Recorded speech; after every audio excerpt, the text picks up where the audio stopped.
So, ayun, be. Kamusta naman ang pagpapapansit natin? Nabusog ako, grabe. Ibo ko!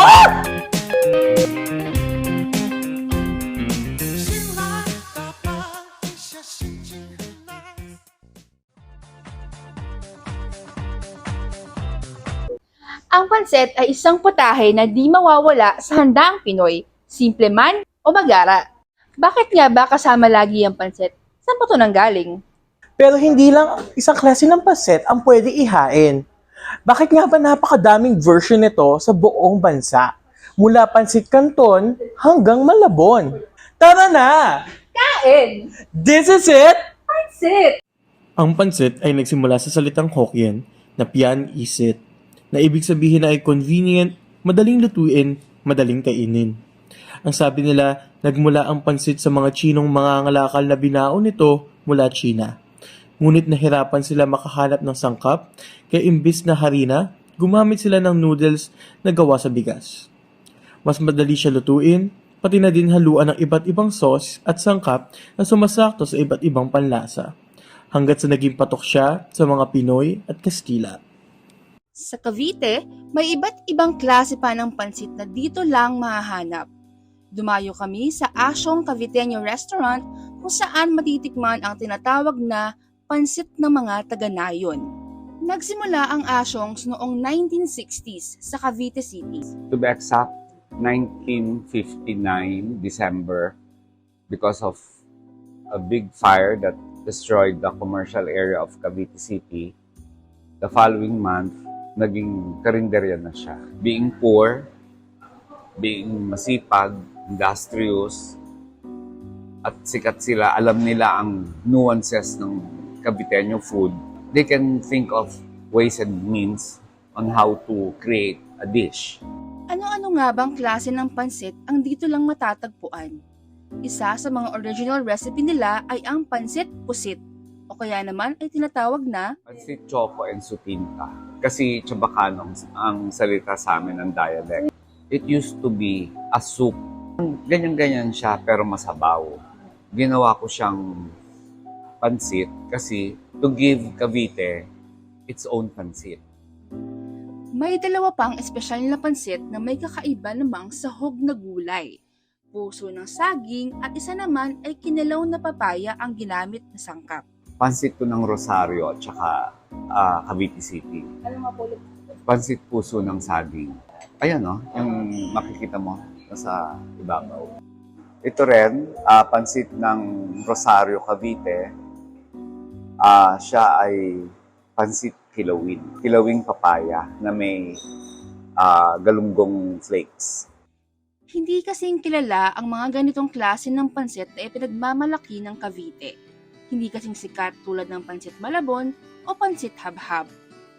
Secretive ang mahihain ng mga Caviteños. Hindi nila yan basta-basta sinaserve. Only to special people and special occasions. Ngunit, hindi maikakaila na mahalagang parte ito ng kultura ng mga Caviteño. It's an heirloom recipe.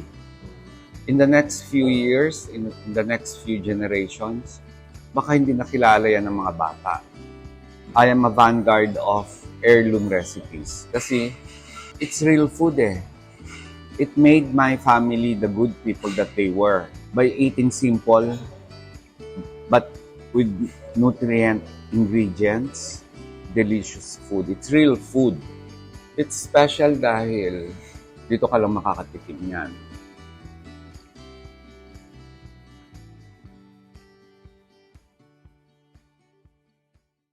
Ngayon tayo nakakita at nakatikim ng mga regional na klase ng pansit. Tikman naman natin ang pansit na pamilyar sa handaang Pinoy, ang pansit bihon. Sa Aristocrat tayo dumayo para sa pansit bihon nila sapagkat isa sila sa pinakalumang chain restaurant sa Pilipinas. Ang Aristocrat ay nasimulan noong 1936 bilang maliit na stall na nagbebenta ng barbecue. And ito po isa sa mga pinakalumang restaurants sa Pilipinas na up till now napakadami pa ding branch. This is Aristocrat.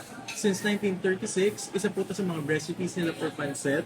Yung sobrang kakaiba with regards to how it's being sahog. Ito kasi bihon siya pero tignan nyo naman, napakadaming sangkap at sobrang makaluma nung way. Kasi mga nilagay lang nila dyan is mga meatball, mga lumang sahog, hindi nila inartihan. Ito yung isa sa mga pinaka-traditional ways kung paano iluto ang bihon.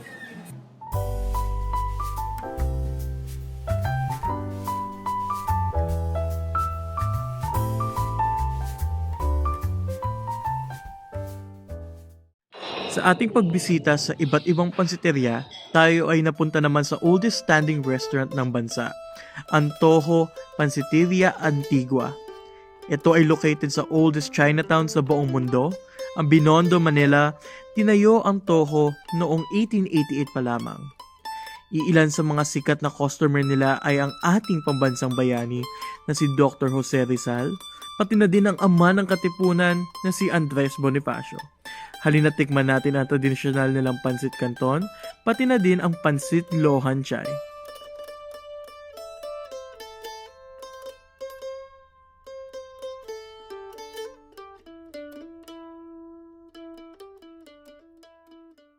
So, ayun, Be. Kamusta naman ang pagpapapansit natin? Nabusog ako, grabe. Ang dami kong tinikman. 3, galing Cavite. Oh my God. I feel like yung adventure natin kakaiba. Feel ko nga I won't see pancit in the same way kasi napakadami palang version. Ayun nga, hindi ko inaakala. Kasi akala ko, usual lang, yung bihon, kanton, Malabon, sotanghon. Kaya nga eh. Feeling ko nga, na sobrang dami natin kinain na pancit. Ito na talaga ang huling higop ko ng pancit. Iba na hihigupin ko next time. Feeling ko medyo hindi na muna ako magpapansit for a while.